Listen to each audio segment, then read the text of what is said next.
Well, usually when our friend Luke Dorris is on the show, the chief meteorologist at KCTV5, it's not because we have great news for you and we're going to tell you how it's going to be like sunny and 20 degrees above normal. I mean, that would be nice, but that's not why we usually focus on our chief meteorologist, Luke Dorris. So he's back, and I will let him be the bearer of bad news. Good morning, Luke. How are you, my friend? Pete, good morning. We got to fix that, man. You're going to have me on.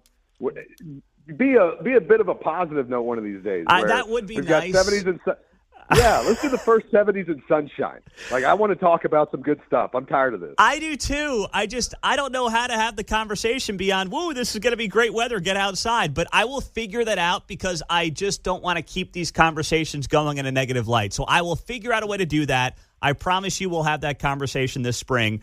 But in the meantime, let's start with the snow coming, I guess, tonight, tomorrow. What's our timeline? What are we looking at and how much?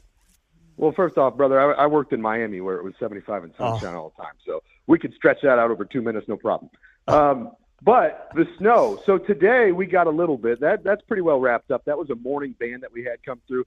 They got a couple inches up by St. Joe. But for us, that little dusting that we got should be it. You might see a few flurries the rest of the day, but that's pretty well it. So what we're looking at with the storm is going to be roughly midnight tonight through midnight tomorrow night. So we're looking at about 24 hours of what's going to be a light to moderate snow. This isn't just going to come dumping down on us, but it is rather prolonged. And how much snow are we going to get? It's going to be heavier south and lighter to the north. And what I'm going with is 2 to 5 inches in Kansas City is what I see right now. So that's kind of a big range, but generally just think about 3-4 inches looks to be likely for the metro. But there's a caveat here, and the caveat is the type of snowflake that we get. Our computer forecasts are higher than my forecast because what they're saying is that we're going to get a type of snowflake that stacks higher. So if you think of bread, if you've got bread dough in one pan, and just say you've got in one pan and then another pan there's bread dough. You put one of those in the oven. One of them, that one's going to rise, right? The bread dough that goes into the oven, and that's going to be higher than the bread dough that didn't go into the oven. So you have the same amount of dough. It's just that one of them is a little different. It's got air injected into it. The yeast causes it to rise. And that would stack higher. Our computer forecasts are saying that we're going to get a type of snowflake that will stack up more than normal. And if that happens, you're looking at about 6 inches.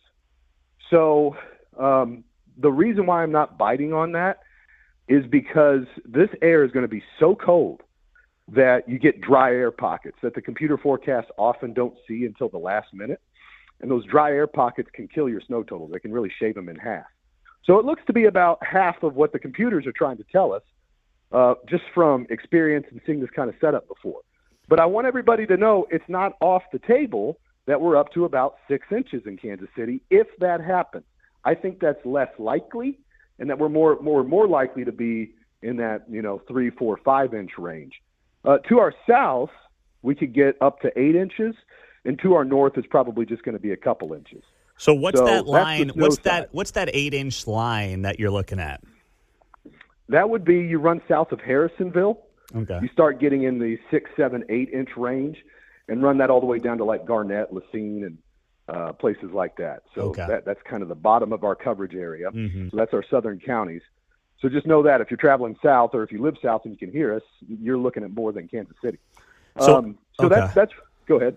No, Go so ahead. I was going to say, so it's kind of like what we dealt with last week, where it was a lighter snow that resulted in a smaller total amount just because of the style of snowflake we had.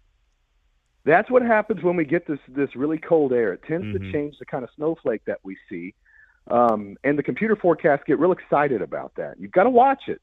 So, yeah, it's similar. It's going to be real light and fluffy. We're out shoveling. It's going to be light and easy to move around, so that's good. But just in my experience, when you get that type of setup, you tend to get these little needles that develop, and you get dry air pockets that just cut down on your totals. So we're thinking it's going to be a little bit less.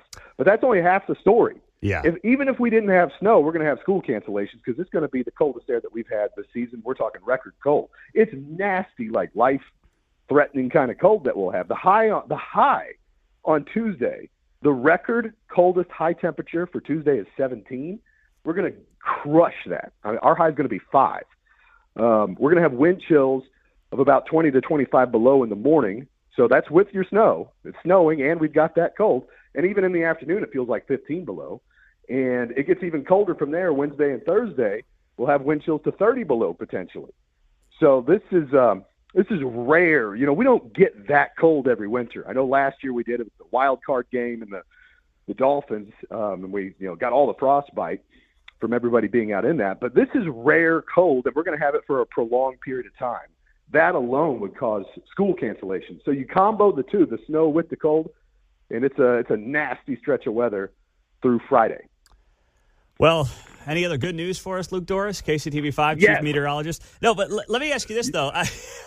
And I know that you will have good news, but hang with me here. You're right. We haven't had – this is going to be a record cold week, so I can't even take the kids out to go sledding tomorrow because it's going to be too cold for that. I mean, it's crazy. So tell me this. What is going on this winter where we are just getting these incredible cold snaps, and it's happening all over the country? Is it a La Nina, El Nino? Like, take me through that and what's happening right now this winter.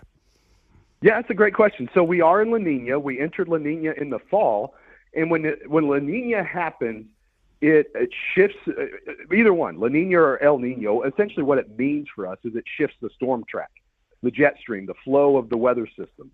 And when you have La Nina, it shifts it in such a way where Kansas City tends to be right on the line of the storm track, so you tend to get more storms.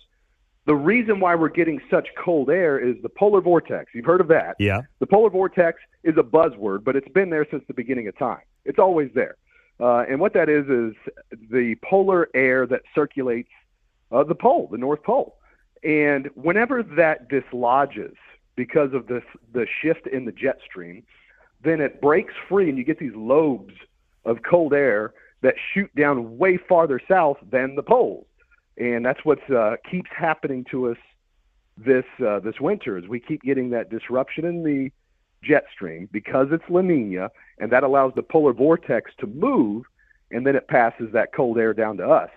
And you get these just nasty – this air is straight out – I mean, if you can trace this. You can trace where your air is coming from.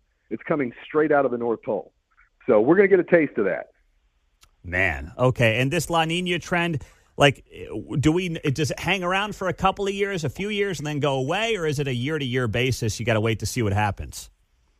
Yeah, it's usually they go for a year. Sometimes you get a double tap, and they'll go for 2. So the projections are that this one will fade away, and we'll go back to neutral, just normal, later on in the spring and summer. So we'll see if that happens. That kind of forecasting is kind of on the bleeding edge of the science, so you just kind of got to wait and see. But right now it looks like this will come to an end. Okay. So, that will bring changes with it, too. We'll be back to the typical pattern. But with all this bad news, you started to say, do you have any good neuse? Yeah. Yes. I got a minute, so give me the good news now, Luke Dorris. So after we're past Friday, it takes time. Whenever you got air this cold, it takes time to get rid of it and shake that. But we enter a new pattern, and the new pattern beginning on the weekend is a nice warm-up. And we look to shift from record-shattering cold for 3 days in a row to warmer than normal temperatures for the back half of February. Not just a day or two, but we'll go from highs of 5 on Tuesday to highs in the 30s by the weekend to highs in the 50s by next week. And it looks so much better. I mean, just grit your teeth and get through this stretch, and then next week we'll probably start this will likely be our last. You never know. I'm not saying it is, but likely this is our last big shot of winter before we start seeing this pattern flip into a more spring-like setup. So that's what we're seeing right now. We don't know that it will hold, but the end of February and the beginning of March do look warm. So I cannot wait. Man, from your lips, brother, from your lips. There he is, Luke Dorris, KCTV5 Chief Meteorologist. All right, my man, we're going to get through the week. We'll be watching you on Channel 5, and we appreciate the time. Anytime, man. Always appreciate you having me on. Thank you so much. All right, Luke Dorris does a great job as the Chief Meteorologist at KCTV5. Now you know we're getting a snow blast at the Big 12 tournament or something.